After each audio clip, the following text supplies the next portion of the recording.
Assalamualaikum warahmatullahi wabarakatuh.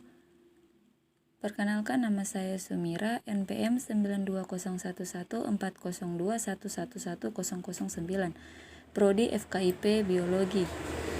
Di sini saya akan mendeskripsikan struktur tumbuhan. Struktur tumbuhan jaringan pada tumbuhan, jaringan meristem yang terbagi atas meristem primer dan meristem sekunder. Jaringan meristem primer berada di ujung belakang dan ujung ekor, berfungsi untuk melakukan pertumbuhan pemanjangan. Jaringan meristem sekunder hanya terdapat pada tumbuhan dikotil dan gimnospermae, berfungsi melakukan proses pelebaran, kambium dan kambium gabus. Jaringan permanen atau dewasa terbagi atas epidermis, parenkim, penyokong, dan pengangkut. Epidermis melakukan seluruh bagian luar tubuh tumbuhan, berfungsi sebagai pelindung jaringan di dalamnya. Tersusun atas selapis sel hidup yang tersusun rapat-rapat. Beberapa jaringan epidermis bermodifikasi menjadi stomata duri, semu, kutikula, trichom, dan lain-lain. Tidak mengandung klorofil kecuali pada sel panjang stomata. Jaringan dasar parenkim, jaringan dasar yang tersusun dari sel-sel hidup, membentuk struktur morfologi dan fisiologi bervariasi. Terdapat di bagian ekor, batang, daun, buah, dan vakuola berlimpah. Memiliki ruang antar sel sehingga letaknya tidak terlalu rapat. Pada dinding sel yang telah menebal terdapat celah plasmodesmata. Sebagian memiliki klorofil.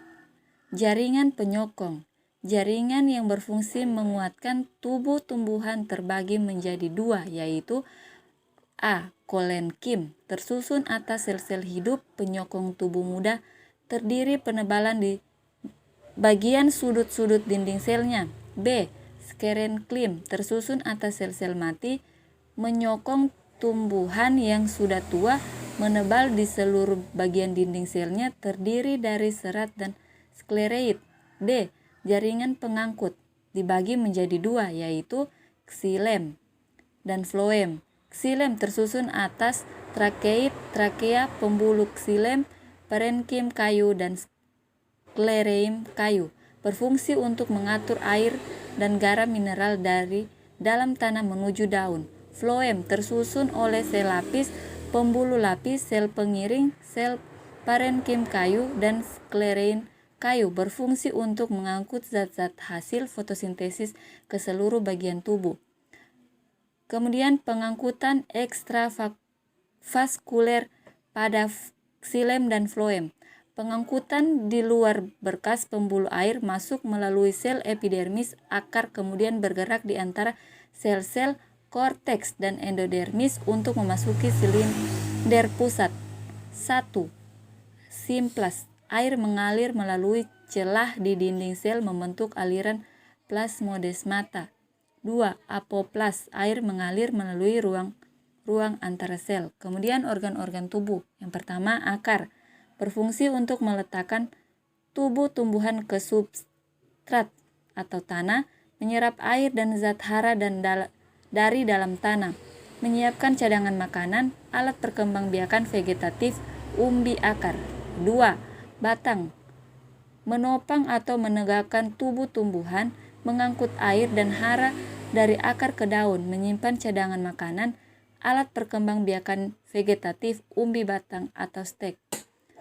3. Daun. Tempat terjadinya fotosintesis, melakukan transpirasi atau penguapan saat suhu lingkungan panas, mengangkut hasil fotosintesis dari daun ke seluruh tubuh tumbuhan. 4. Bunga. Alat perkembangbiakan memiliki alat kelamin jantan, benang sari, alat kelamin betina, putik, dan perhiasan berupa mahkota dan kelopak. Fotosintesis. Fotosintesis terjadi di daun, tepatnya di jaringan palisade dan jaringan spon. Fotosintesis adalah proses pembentukan glukosa dan oksigen dan menggunakan cahaya sebagai sumber energi. Terima kasih. Itulah hasil saya dari tugas struktur tumbuhan. Terima kasih.